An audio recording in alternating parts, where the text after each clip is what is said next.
This super deep cut reference in 007 First Light might be one of my favorites. With Moneypenny in this game having a slightly different job at MI6 than she has had over the course of the Bond series up to this point, IO Interactive of course needed to find someone else to fill the role of M's secretary. And in this case, that is Miss Ponsonby, a name that Bond fans will recognize. M, is that a code name? Would be odd for a surname, wouldn't it? Specifically literary Bond fans, as this was the name of Bond's personal secretary during some of the Fleming novels.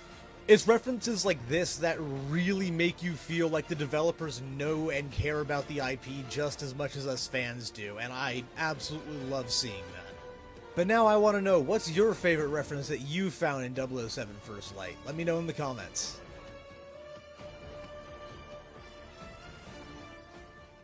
As part of the lead up to what's supposed to be the final update for GTA 5 Online in about a week's time, Rockstar has put a bunch of all-star vehicles from previous updates on sale for 50% off. These include, but are not limited to, the Oppressor Mark I, the Grotti X80 Proto, the Pegassi Weaponized Ignis, the Hydra. On top of that, the Mobile Operations Center has seen its price significantly reduced all the way down to $367,500, and the turreted limo has been made free.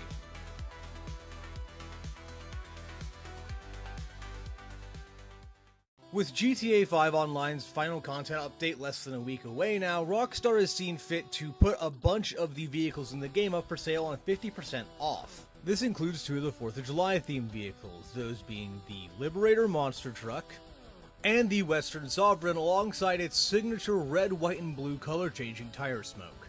But that's not all, as we also have the De-Class Vigoro ZX, the S2 Cabrio, which is based on a Porsche, and the fastest car in the game with the Bravado Banshee GTS, although as far as I'm aware you do still have to pay that pretty hefty upgrade fine at HSW.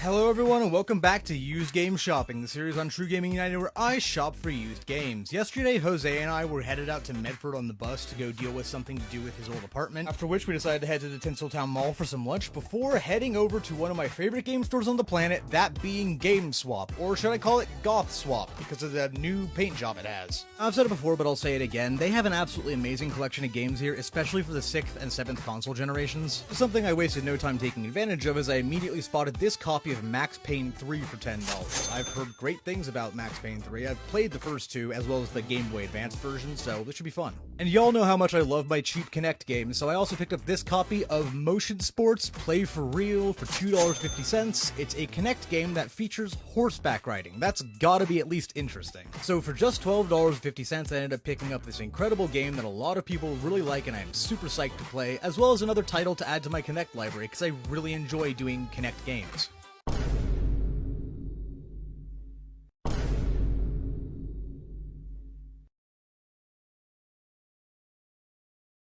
This glitch is one I've never seen happen before in my over a decade of playing Garden Warfare. When getting footage for a completely different short entirely, which will hopefully come out soon, I was playing some Gardens and Graveyards. In my haste to get to the Mega Flower, I decided to activate the Turbo Jackhammer, and not really looking where I was going, I ran over a potato mine, but here's where things get interesting. You see, I had a teammate right behind me who was able to revive me, and whenever you're revived in Garden Warfare, your character jumps up a little bit. In my case, through the roof. While this did technically make me invincible, I wasn't able to shoot out or damage anyone, so I had to respawn, but what an interesting glitch that I've never seen in playing this game for the last 10 plus years. This is the most forgotten and underappreciated class from the original Garden Warfare, and it's not even close. This is Boss Mode, a weird little game mode within a game mode that allows you to bring a little slice of the original Plants vs. Zombies with you into Garden Warfare, acting as something of a tower defense game, kind of. In Boss Mode, instead of playing as a boots-on-the-ground character, you play as either Dr. Zomboss or Crazy Dave, high above the action in your flying vehicle, calling in things like airstrikes or heal stations for your team. Your vehicle does have a lot of health, but it can be destroyed, and if you get taken out early in the game, that's it, no more boss for a while. This game mode actually can be really fun at times, but I think the reason it gets forgotten about is that it's incredibly simple. You only get 4 abilities, and the cooldowns on the big 2, the Resurrection and the Airstrike, take forever. And also, there's the obvious perk that you can make great callouts to your teammates in terms of enemies' locations, where they're grouping up. If you're on the plants, you can probably guess where the zombies have a heal station based on how they're clustered, that sort of thing. However, in my experience, very few people actually use voice chat in this game anymore, so that part today kind of goes unused. However, I'm definitely not saying that the class is useless. In fact, especially when you're in gardens and graveyards, having a good boss mode player can make all the difference. Due to the simplicity of the nature, it's just something I think most people tried once or twice, thought it was kinda neat, and then went back to playing the main game. If they had really expanded on this, who knows where it could have gone in the sequels, but it didn't return for Garden Warfare 2 and was also noticeably missing in Neighborville, which I consider to be part of the same series. So overall, Boss is a fun game mode to try out every once in a while, like I said, especially with gardens and graveyards, but it's not something I see most people picking all the time, every time if they have the option. You missed the biggest reference in 007 First Light. In fact, it seems like almost everyone did. However, before I continue, big spoiler alert for the back end of the 007 First Light campaign. This is Izola, a mysterious thief/mercenary for hire who pops up multiple different times under various different identities throughout the campaign. However, it's the mission Wave of the Future where things really get interesting. At the start of this mission, we open up with Bond and Izola on a boat, and she ends up telling him her backstory and why she wants Nicholas Webb dead so badly. The dad doing something he knew was right. And I'm going to finish it. As it turns out, Webb was behind the death of her parents, and throughout the level, Bond and Izola team up to go find him. And despite the fact that Bond and Izola are working together on this, and they both want to be the one to get Webb, Izola makes it very clear from the start that if she's the one to find Webb first, she will kill him. It is eventually revealed that this backstory is complete BS, but when you take that backstory and combine it with the incredibly unique partnership that these two have throughout the mission, literary Bond fans might see where this is going. Yup, that's right. Izola in this mission is one massive reference to Judy Haverlock from For Your Eyes Only. Not the movie, the original short story. It's references like this that really show how much IO Interactive cares about the source material. It's incredible. What they did with this game is just beautiful.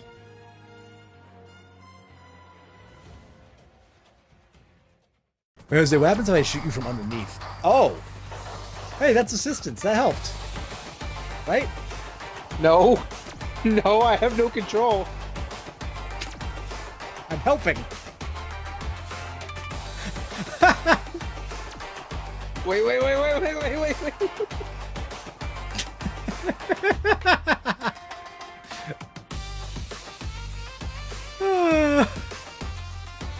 I almost just jumped off the building.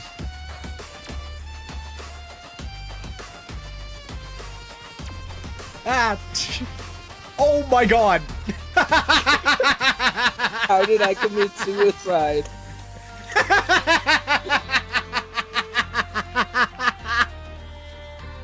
Oh my god!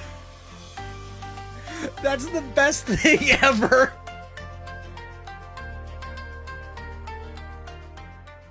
Hey, you wanna know what racing game is better than Forza Horizon 6, at least according to Xbox Store reviews? Cars International, and it's on sale right now on the Xbox Store for just $9. This is a game I've been wishlisting and waiting for a price drop on Xbox for a long time, and it finally happened here.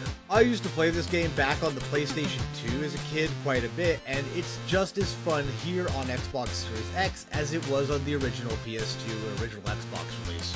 The open world is still great to explore, and everything looks so bright and vibrant. You can really just immerse yourself in the gameplay and have a great time. The game also features a good amount of replayability with the race mode and mini games alongside the main story mode, as well as a versus mode for local multiplayer. One thing I will say is don't be fooled by the Xbox Store screenshots. Those are for some reason from the original Xbox version of the game. As you can see here, the game looks a hell of a lot better on Series X because it's the 360 version, and it uses the modern 16:9 aspect ratio instead of the classic 4:3. Outside of that, I haven't noticed too much in the way of differences between the two versions of the game. They're both open world and fun to explore. They both can be kind of a collectathon with a bunch of these points medals scattered throughout the map, and the races seem to be the exact same as what I remember. It doesn't really seem like there's too much difference in terms of content between the 6th gen and 7th gen release of the game. So it is functionally the exact same game, just with higher graphical fidelity and a more modern aspect ratio. Now, do I personally think that this game is better than Forza Horizon 6? I'm not going to tell you that answer. But what I will tell you is that if you want to experience an actually good licensed game from the big licensed game boom of the 2000s, this is a fantastic choice.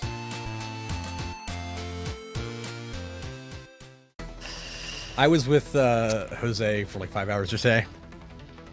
Oof. We went to Medford to why was that? What the fuck do you mean, oof? That was being funny. What the fuck do you mean, oof? I'm fucking with you. You twat. 1 second. I'm just trying to good remember. gravy, that's hilarious.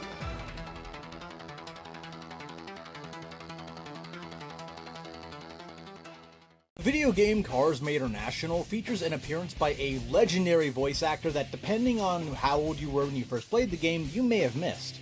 This is the character of Otto von Fassenbottom, and yes, he was created specifically for this game and does not appear in any of the films. As you can probably tell by his name and appearance, he is a German race car, and he sounds like this. No time for seeing, only time for racing. Now, if that very specific fake German accent sounded super familiar to you, you're not alone. It might in fact remind you of this. I used to have a dog, and legs, and arms. I was an Olympic skier before the CIA switched my brain with a goldfish. That's because the character is played by none other than D. Bradley Baker himself, an absolute legend of 2000s animation. From shows like Ben 10, Codename Kids Next Door, and Avatar The Last Airbender to his absolutely iconic role as Captain Rex in Star Wars The Clone Wars, if you've watched any kind of animated show since the turn of the century, then you've probably heard his incredible voice, and it's just awesome to see him here. What's the stupidest way you've ever gotten stuck in a racing game? Because after you see my clip from Forza Horizon 6 yesterday, I think I might have you beat. This is the 2022 Lamborghini Huracan Technica, and what you have to know is, unlike most modern Lamborghinis, this car is rear-wheel drive. And that means it's perfectly capable of being stuck in places like this. This is before I had modified it, and I'm not able to get out of here. Even trying to reverse does nothing, because again, it's rear-wheel drive, and the rear wheels are not making enough contact with the ground here to actually do anything. Anyway, if you got a laugh out of that, leave a like and subscribe, and let me know in the comments, what is the stupidest way you've ever gotten stuck in a racing game or a driving game? Could be Forza, could be Gran Turismo, could be GTA, could be Project Cars. Let me know. Battle for Neighborville has always kind of been the Worms Ultimate Mayhem of the Plants vs. Zombies series in the way that it certainly does exist. In reality, though, I seem to be one of the only people who actually likes this game, and there are some elements I do prefer to Garden Warfare 2. Not a whole lot, but some. While I personally think that replacing the sticker shop with the capsule machine was not the right way to go, since it ended up changing how potted plants are used significantly, and I don't really love that the costumes and cosmetics you got from previous games don't carry over here, I think that the upgrade system was an interesting way to shake up the series, even if it's not my personal favorite system ever. And all the new characters added actually do feel quite good and unique to play as. On top of that, it fixed one of the biggest issues I actually had with Garden Warfare 2, that being the fact that the art style didn't look much like Plants vs. Zombies anymore.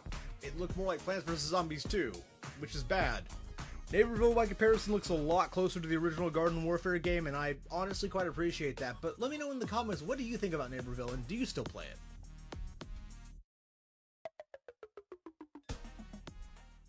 These two cheat codes should never be comboed together for your own sanity. One of the incredible things that Cars Made International does that far too few games do nowadays is that it has cheat codes. And among these, you can find a cheat code that gives you infinite boost as well as insane acceleration. While this might sound good, the insane acceleration is already kind of a troll of a cheat code already because it makes it really difficult to control any vehicle you happen to be driving, no matter if it's Lightning or Mater or whoever.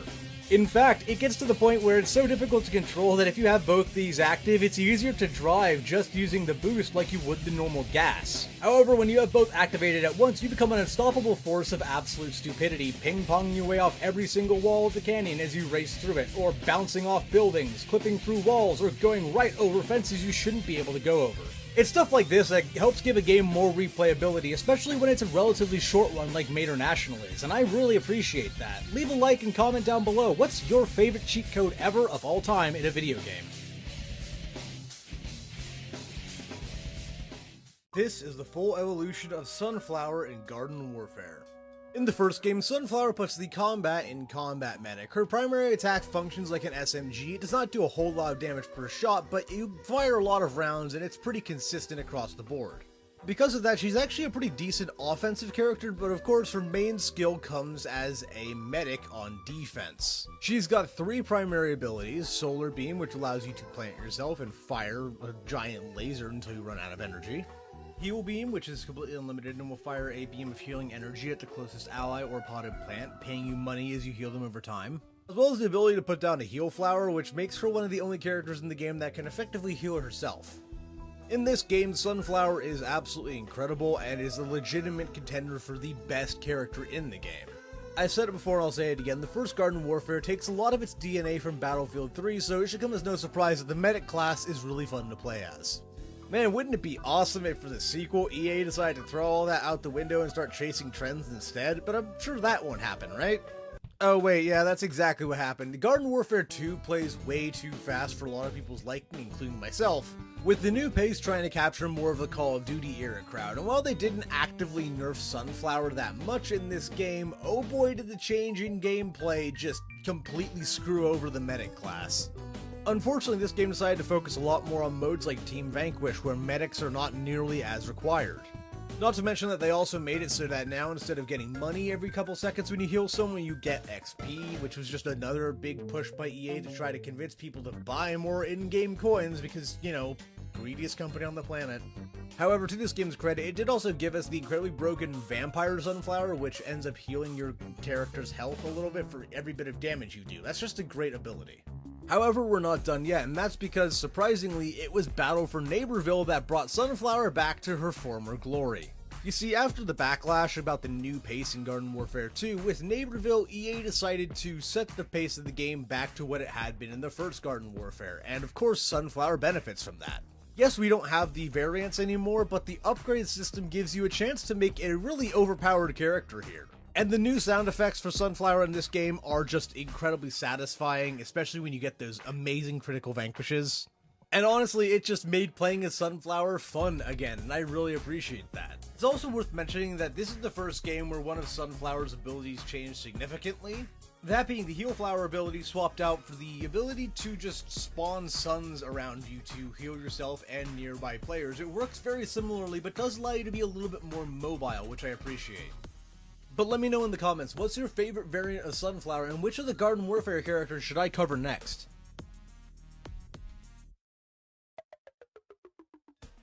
The complete evolution of Cactus in Garden Warfare. Starting off in the first game, Cactus is your very traditional sniper type. You'll typically find him at the back of the match in any game, just taking shots from all the way across the map, and normally hitting them too, because Cactus players tend to be the most annoying character in the game, at least if you're on the zombies, since she's pretty good. A slowish but steady fire rate and consistent high damage help her be a very good sniper, along with some variants that change up that formula slightly, like Bandit Cactus. In this game, she has 3 different abilities. Tall Nut Shield, which allows you to place down a shield that is made out of roped together walnuts and tall nuts. Potato Mines, which allow you to plant potato mines from the original Plants vs. Zombies that, when zombies step on them, they explode.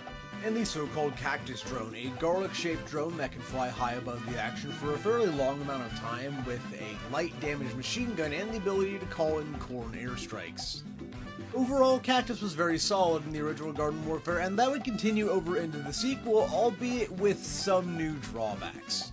With the second game being way more chaotic and having a much faster pace, Cactus unfortunately struggles to keep up at times, being shuffled off to the side in favor of some of the newer heroes that the new pace benefits more. She still has the capability to be good, has a great amount of variance, but overall, she's just not as reliable in Garden Warfare 2 as she was in the first game. So the next game up is Battle for Neighborville, and this version of Cactus is by far the weirdest we've seen in any Plants vs. Zombies game ever. She still can be used as a sniper very effectively, but now to get full power on her shots, you have to wait a few seconds while you're in scoped mode, just like you do with Captain Deadbeard on the Zombies team. If you just fire it normally or spam it, you'll end up instead with some pretty low to medium damage output but consistent fire rate. But that's not where the weirdest changes occurred. That's because when you're not scoped and just firing from the hip, her weapon instead is an SMG with a similar fire rate to Sunflower. And it can be a pretty lethal one at that. If you manage to land your shots from the hip, it's got good fire rate and good damage output. You can really get some work done like this. And while two of her signature abilities are largely the same, the Tall Nut Wall has been replaced with her ability to fly. Yes, she can fly now. Not for very long, mind you, or very high. I don't think it's as useful for movement traversal as Deadbeard's grappling hook. But you actually can use it to escape combat fairly well, and it's an interesting addition to the character for sure. But anyway, that was the evolution of Cactus in Garden Warfare. Leave a comment down below. What was your favorite variant of Cactus throughout any of the games? Let me know. One of the things that makes Campaign Evolve the best way to experience the story of the original Halo game is, of course, the upgraded cutscenes. While they aren't real-time cutscenes like in Halo Infinite, so no matter what, the armor that you're wearing will always show up to be default here. They do look incredible and cinematic. If you remember the cutscenes from Halo 2 Anniversary, they remind me a lot of those. They were really well done. Meaning that now you can feel even worse about the death of the Marines that you escaped the Pillar of Autumn with, because, yeah, they did not survive that crash.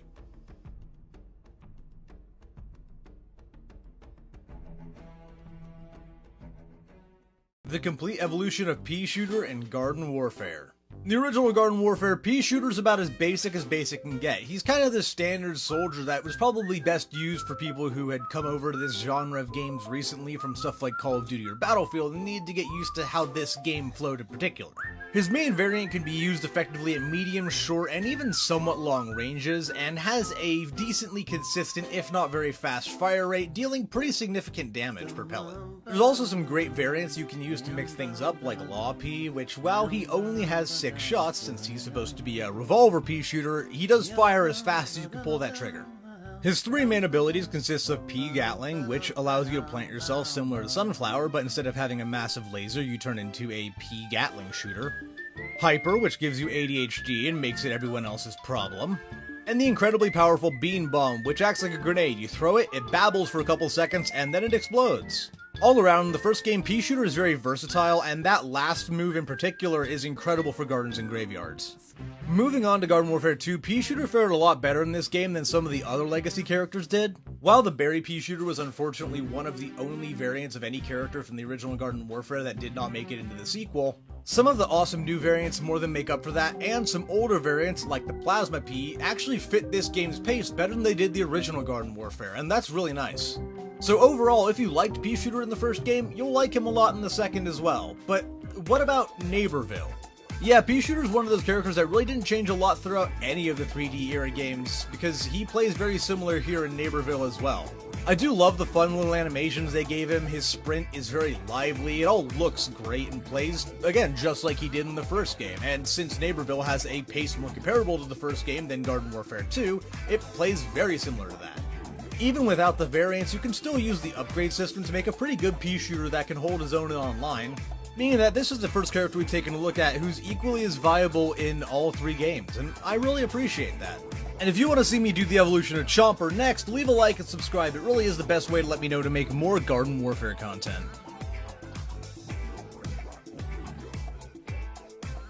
The first content update for 007 First Light is dropped, and it has added a new tax sim escalation, that being the Workshop. Set in an indoor location in Kensington, London, this is effectively a remake of the end of the mission Uninvited, this time with more tax sim oriented goals. On the first level, you'll have to just dispatch the 7 enemies any way you see fit. The second time around, you're gonna have more powerful enemies in the mix, and the third time, it's gonna have to be through all silent takedowns. Because of that, some of the items from the actual level have been moved around or substituted in order to help with these silent kills. And just running through it a handful of times, I can tell already that this thing really complements the game's action sandbox quite well. There are plenty of different challenges, not to mention interactable objects in the level, which guarantee a lot of replayability. Like I said before, IO Interactive really understands that this game is an incredible action sandbox, and now they are adding more content based around that fact.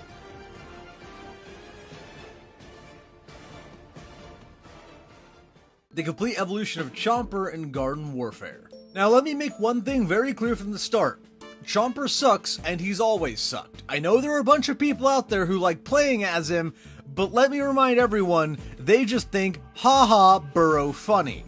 In reality, Chomper is fine in the first Garden Warfare. He's definitely one of the worst characters, but he's not unplayable, and that's a trend that we'll see continue throughout the rest of the games. He's a melee character, and one of the only ones that doesn't really have anything to speak of in terms of range. You have to get up close and personal with your targets in order to get those sweet, sweet vanquishes. One of his best moves is sneaking up behind someone to swallow them whole, and it works pretty effectively, the only downside being that when Chomper has eaten someone, it takes him a couple seconds to digest and be able to eat again. In that time rendering him largely defenseless. In the original game, he's got three main abilities. The aforementioned Burrow, which allows you to go under the ground where you're safe from most kinds of attacks, come up below someone and swallow them whole. Spikeweed, which places down spikeweeds from the original Plants vs. Zombies that, when stepped on, will pick up enemies and ensnare them for a while. And Goop, which, when it hits enemies, will slow them down very significantly, and it's quite annoying. So overall, while he's not exactly good, especially not in something like Gardens and Graveyards, Chomper's alright in the first game. Moving into the sequel, some things got better for Chomper while others got worse. On the bright side, the hit detection issues the game used to have when it came to the bite and goop shot occasionally are now mostly gone, and the goop itself is now even more potent. On the downside, you now have the goop recharge taking even longer. So on the whole, Garden Warfare 2 didn't do much to help or hurt Chomper. It's kind of a mixed bag once again, but then there's Neighborville. And oh boy, is he weird in this game. Remember how I said one of his best attacks was being able to come up behind someone and swallow them whole? Well, for some reason it's completely missing in Neighborville. They just got rid of it completely. Now you do slightly more damage from behind, and the only way to actually consume an enemy is by using the Burrow ability. They didn't add anything to replace it. It's just such a weird decision to take that away, since that was the only move that made him kind of viable at times. Now I will grant, I like the sound effects that they used here, and they gave him a lot more liveliness and personality with the new animations, but they took a character who already didn't have a whole lot going for him and made him worse. What a weird choice that was. But if you want to see me talk about the zombies next, now we finished all the plants, don't forget to leave a like and subscribe.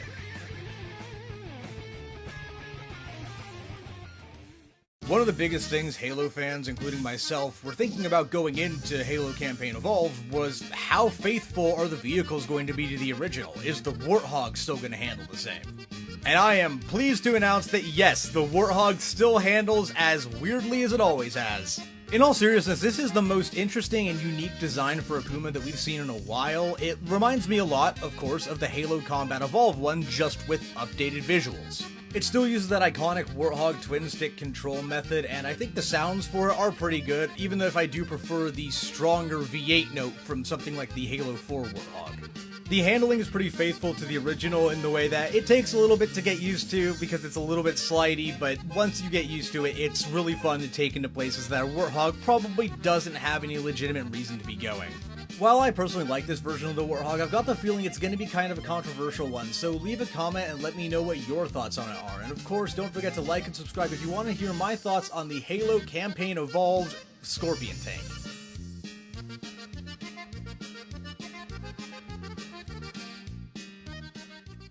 You can board the Escape Pelicans in Halo Campaign Evolved. If you have somehow never experienced the story of Halo at some point in the last almost 25 years now, the second mission of the game sees you go from spaceship to ground incredibly quickly via a crash, and you also have to help some of the other Marines who have been stranded from their own crashes. Once you're done saving a group from the onslaught of Covenant forces, a Pelican will come down and take them to safety, and you can actually get in the back. This will allow you to ride in it for a little while before you reach the edge of the play area and get kicked out. However, that can lead you to ending up in some places you're really not supposed to be able to get to, like this. It's little things like this that make Campaign Evolved the best way to experience the story of Halo CE, not to mention one of the most fun co-op experiences you've probably had in a while. I'm in the Pelican! Uh-oh. Bye, Jordan! It's absolutely gonna throw me out.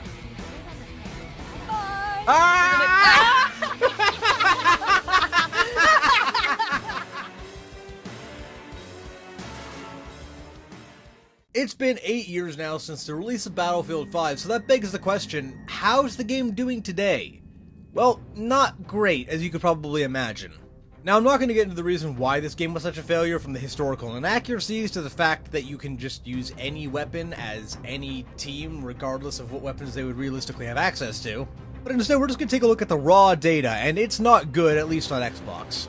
The only mode people are still playing is Team Deathmatch, and even then I couldn't find enough players to field a full lobby. No one was playing Rush, and I do mean no one, which is a real shame, because, I mean heck, in Battlefield 3, Rush still had players up until the server shut down in 2024, 13 years after the game came out. What makes it even more baffling is that this is a game on EA Play. Everyone with Game Pass Ultimate has access to this, and still no one's playing it. There are more people playing the original Garden Warfare and Neighborville than there are playing Battlefield 5, and that feels weird to say. So, what state is Battlefield 5 in 8 years later? Practically dead.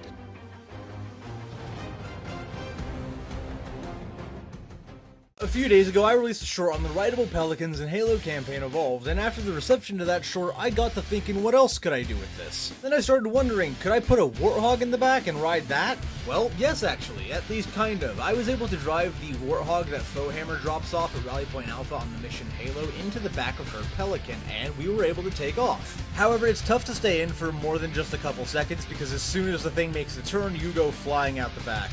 I guess there's a reason that they attach Warthogs to the underside of the Pelican. If you want to see me get up to even more shenanigans like this in the awesome sandbox that is Halo Campaign Evolved, leave a like and subscribe. Next up, I'm covering the Scorpion tank.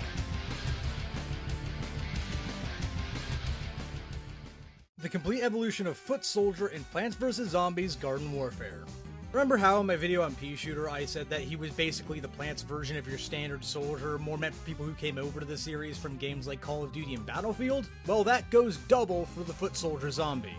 He is by far the most normal combatant that you're going to find in this game, and that is in no way a bad thing. The standard Foot Soldier uses the Z1 Blaster Rifle, an automatic rifle that holds 30 rounds. Again, like I said, very standard combat stuff. While most variants of the Foot Soldier will use something similar to the Z1 Blaster, like one that is slightly faster or does more damage but has a lower ammo capacity, there are some variants that differ from the norm, like Tank Commander, who trades a fast fire rate in for a slow fire rate with explosive rounds. In the first game, his three main abilities are the Zombie Stink Cloud, which allows you to throw a smoke screen that also poisons plants that come into contact with it for a certain amount of time. The Rocket Jump, which is exactly what you think it is, using the big rocket strapped to his back to get to high places, as well as the ZPG, which fires that rocket like a missile, doing a lot of damage. In Garden Warfare 1, Foot Soldier is really fun to play as, so it should come as no surprise that he is the zombie I have the most time with. I played him a lot back in the day, and I also would give him the Best Dressed award, as he just has some of the coolest looking variants in this entire game. The character would differ only slightly in Garden Warfare 2, as he really didn't change much in between the first two games. More, the game kind of changed around him. He's still incredibly solid as far as damage per second is concerned, even if some of the newer characters, like Super Brains, have maybe surpassed him slightly in that regard. He's still very effective, and one of the best legacy characters in Garden Warfare 2 on the zombie side. In fact, he actually has some advantages to his Garden Warfare 1 counterpart, that being the fact that the Garden Warfare 2 maps take much better advantage of his rocket jump ability, allowing you to get into some great sniping spots. Speaking of which, the next game up is Neighborville, and as useful as his rocket was in Garden Warfare 2, it's even more useful for rocket jumping in Neighborville. Specifically in the open world, as it makes some chests that might otherwise be incredibly annoying to get to really easy. And if I'm being honest, that's just kind of the theme for Foot Soldier in Neighborville across the board. He went from being very good in the previous two games to insanely good in Neighborville. Yes, unfortunately, unlike in the previous two games, Neighborville decided to do away with the variant system in favor of having upgrades, but you can get some incredible upgrades for this character, like increased ammo capacity and longer zoom, allowing you to be even more effective from farther ranges. Because of that, this makes Foot Soldier the first character I've taken a look at in this series that didn't just stay the same or get slightly worse in Neighborville, but actually got better. That's incredible. Don't forget to leave a like and subscribe if you want to hear me talk about the Engineer next, and let me know in the comments, what was your favorite variant of the Foot Soldier?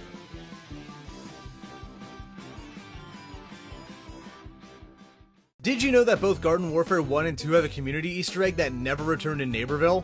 When it comes to the early days of gaming channels on YouTube, there are a few who were more influential than Achievement Hunter. And while they weren't super huge in the PvZ community, they had done some fairly popular achievement guides for the original Plants vs. Zombies when it was released on Xbox 360. And seemingly that was enough for some fan who was also a developer over at PopCap to include them in the first Garden Warfare, with their logo being found on this pushpin board that can be seen on some of the walls of the game. Quite fittingly, the sequel would have two different variants of this Easter egg, the first one being on the Zombopolis DLC map, where it once again returned via a pushpin board, as well as appearing in better quality on the window of this restaurant with the tagline, "No, I'm not fired, yet." Although maybe this mysterious developer did get fired at some point in time, because the Easter egg unfortunately never made it into Neighborville. I love Easter eggs like this, as it makes the games even better as time capsules, but also it's just a great way to acknowledge the gaming community at large. But let me know, leave a comment, what was your favorite Easter egg in either of the Garden Warfare games? And don't forget to leave a like and subscribe if you want to see me cover more secrets in these games just like this.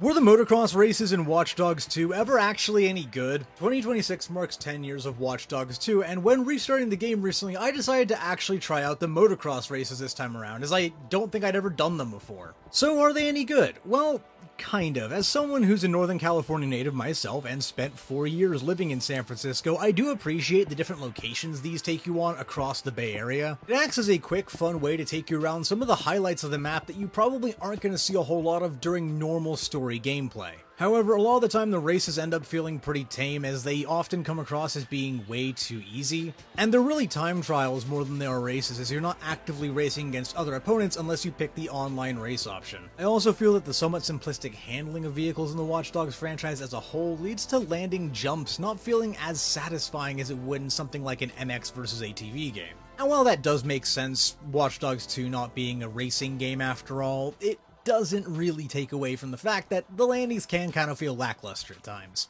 Overall, I'd say I enjoyed the races the first time I played through them, but I don't see myself going back and replaying these now I've gotten gold on all of them. And it seems like I'm not the only person who kind of forgot these existed, as the Ain't No Stopping achievement, which you get for just completing a bike race, has only been unlocked by 9.23% of gamers, making it a rare achievement on Xbox. So when you take all that into consideration, I'm not surprised that they didn't return for Watch Dogs Legion, nor am I surprised that Ubisoft didn't replace them with anything. Although that's more to do with Watch Dogs Legion just feeling very empty in general compared to its predecessors than it is to do with the motocross races themselves.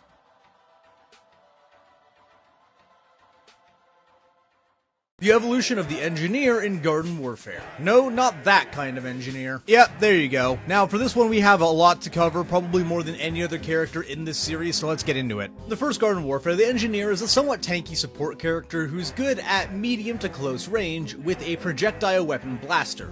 His three main abilities are the Zombot drone, which works like a near-identical clone of the Cactus drone, the Jackhammer, which he can use to move super quickly around the battlefield and just generally cause chaos, and the Sonic Grenade, which is a stun grenade that plays loud noises when it explodes.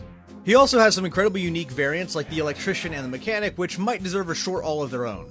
However, what makes him so unique in this game is that he has the ability as a support character to do things in gardens and graveyards that no one else can, like build teleporters and bots. Teleporters to help take you to the front lines to get to the next garden quicker, and bots as turrets to help defend the teleporters. No other character in the game has this mechanic or something really close to it. It makes you wonder if they were planning on giving all these characters their own special roles in multiplayer and it got cut.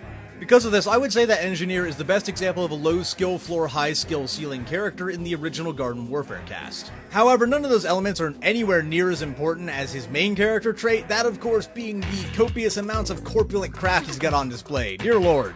Moving into Garden Warfare 2, we'd see some very noticeable changes for the character, the first one being the loss of his drone ability. As the game shifted more and more annoyingly towards parity between both teams, instead of just both teams having unique and useful classes, they gave the zombie sniper Deadbeard a bird that acts like a drone as a direct counter to Cactus. Instead, this time around, the engineer gets a turret he can place down and ride on, and it's alright. It does a decent amount of damage, and is pretty good at protecting graveyards.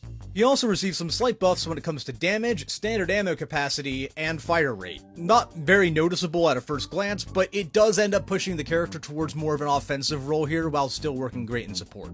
However, it was Battle for Neighborville which really massacred the character beyond recognition. His turret is now automated instead of manually controlled and is much weaker, and on top of that, now everyone has sprint and the jackhammer became his sprint. They gave him this awful boost pad instead of his jackhammer ability. And no, using the jackhammer for sprinting does not give you the same effect as the old jackhammer ability used to.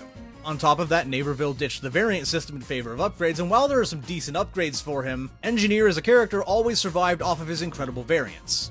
Oh, and they also changed how his primary weapon functions. Instead of being a fairly powerful direct impact weapon now, it's a not very powerful splash damage weapon, which is clunky and slow and does not work very well with how poor the accuracy is on it.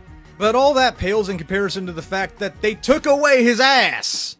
Look how they massacred my boy! Let me know in the comments what was your favorite variant of the Engineer, and don't forget to leave a like and subscribe as I'm going to be covering the Scientist next. While it never made it that far into development, there's a high likelihood that there was supposed to be a mission in Watch Dogs 2 that would allow you to go into Noodle Park, the in-game stand-in for the real-life Giants Oracle Park, or at the time AT&T Park. That's because, despite the fact that you're not supposed to be able to get in here on foot, there's a high amount of detailing for what would just otherwise be a background environment piece. Even though giving the player the drone to do this kind of thing in the sequel meant that there would be more detailing around the world in general compared to the first game, I doubt they would go to this level, even modeling the bases, if there was ever going to be anything in here. Even if the bases do look a little bit like jacked up placeholders, because, I mean, the pitcher's mound is the same model as every other base, and so is home plate. Also, there's no second base. There's also unique advertising here that you don't see anywhere else in the game, and it's not really repeated all that much, and the scoreboard even has a unique texture as well. There was at one point in time a glitch that allowed you to get into the stadium, but it was unfortunately patched out, and now the only way in is with a drone unless you're talking about modding the thing. But anyway, all of this was just a chance for me to say that if the Giants trade Luis Ariz, I will do unspeakable things.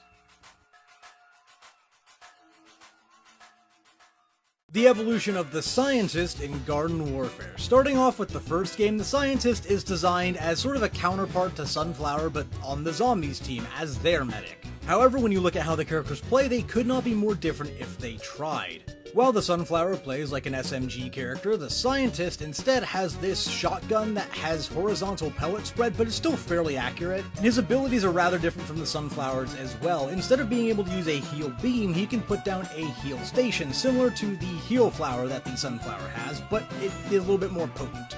He also has the sticky explodey ball, which functions like a throwable grenade, and yes, I also think it's weird they gave that to him and the gas to the foot soldier, but here we are.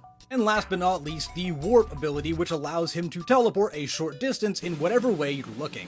Most importantly, the warp ability and the grenade both have 2 uses before they need to be recharged, making him a great character for warping into gardens and taking them over, causing absolute chaos in gardens and graveyards. The most immediately obvious change for the character moving into Garden Warfare 2 is that now, by default, you have 2 different choices for your healing ability. The heal fountain, like you had in the previous game, or the heal beam, which functions basically like Sunflower's does. For better or for worse, like I mentioned in my short on the Engineer, this is where the game started moving into parity instead of just having unique characters on either side. It's kind of a shame. That said, I do appreciate the heal beam, especially in Garden Warfare 2's faster pace, since it allows you to be more mobile, which you definitely need to be in this game. Overall, his character really didn't change a whole lot in Garden Warfare 2, but the same cannot be said for Naperville. If you didn't watch my previous short on the evolution of the Engineer, then you might not know this, but in Battle for Naperville, if you're a support character who is named anything other than Sunflower, chances are you're getting absolutely shafted. And that is 100% what happened to the Scientist, because he is dreadful in this game. Instead of having the heal station or the heal beam, he can just heal people using his normal blaster, and you might think that's a good thing, until you realize that means that you can't attack while also healing people like you can in the other 2 games, and most importantly, like Sunflower can in this game, meaning that you're at a significant disadvantage. On top of that, his primary blaster becomes more focused and feels like a marshmallow shooter. It really does not feel satisfying, and you're not doing a lot of damage with it either. Really, the only thing that could be considered an improvement on the character we see in Naperville is his warp ability. Now, instead of having 2, you have 3. They activate more immediately after pressing the button, and you can do it in any direction you happen to be moving, not necessarily where you happen to be looking. The only downside to this is that using warp now leaves streaks in the air in the direction that you move, making it a lot easier for other people to just find out where you were immediately, turn on you, and fire. But that's going to do it for the Scientist, meaning that we only have 1 more character from the original Garden Warfare cast to cover, that being the All-Stars, so don't forget to like and subscribe to see that next. The Golden Gate Bridge is one of the most famous and celebrated landmarks in all the world, but how long would it take me to cross it on the slowest vehicle in Watch Dogs 2, the electric forklift? Let's find out. We did not get off to a very good start for the run, as I forgot to look out into oncoming traffic before I pulled off the sidewalk and immediately ran into that cement truck. However, that's probably going to be my only real driving mistake for this run. As for why I'm doing this on the Golden Gate Bridge today, I'm planning on driving the entire map like this at some point in the near future, and thought that the bridge might make a good starting point. And it was an absolutely beautiful day as we made our way across the bridge. You can see the Bloom yacht out there as well as the Bay Bridge, just some gorgeous views. And I was also reminded that in real life, I have cycled across the Golden Gate Bridge and it took me less time than it did to record this footage going one way. And while you could make the argument that the bridge technically ends right here because it says we pass into Marin, I decided to actually go to the very end because otherwise I knew I would hear about it from someone in the comments, and quite rightly so. I said I was going to do the entire Golden Gate Bridge, I'm going to do the entire Golden Gate Bridge. And as you saw right there, one genuine positive I will give to this vehicle is that it has a fantastic turning radius. It really can turn on a dime. As we made our way back across the bridge, it suddenly turned into a very stereotypical San Francisco morning with a lot of fog everywhere. I remember one time when I was living in San Francisco, we had fog so thick we could not see 30 feet in front of us. But personally, I really like the dynamic weather and the fog in this game. It gives it such a great sense of atmosphere. It really makes the world feel alive, and I appreciate that. Watch Dogs 2 does a better job at that than most games. While this drive did take a while, it was nowhere near as bad as yesterday's almost half-hour long run, this time coming in at just 14.5 minutes.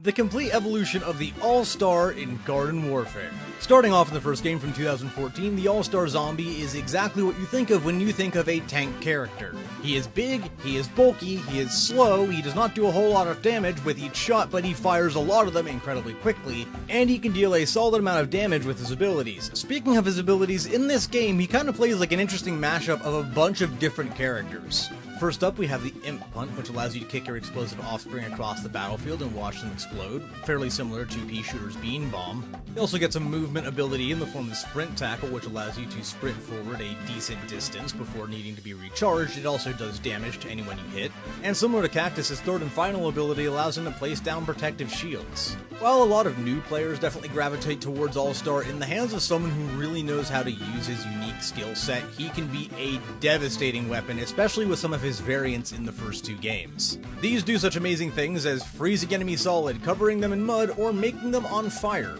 But in the first game, he's generally a very good character and can be elite in the right hands. Come Garden Warfare 2, the character would see very little in the way of changes. In fact, I would argue that he is one of the least changed characters from the first game to the second. Just like with the Foot Soldier, it's more accurate to say that the game changed around him. Garden Warfare 2 plays a lot faster than its predecessor, which can be both a help and a hindrance to the All-Star. It allows for more crowd control and suppression assists, but at the same time makes it easier for you to get overrun by other players. His three main abilities haven't really changed either, making him effectively feel like a port of his Garden Warfare 1 counterpart. Him getting largely sidelined in Garden Warfare 2 was likely a result of the fact that, well, we have a new tanky DPS zombie hero in this game in the form of Super Brains.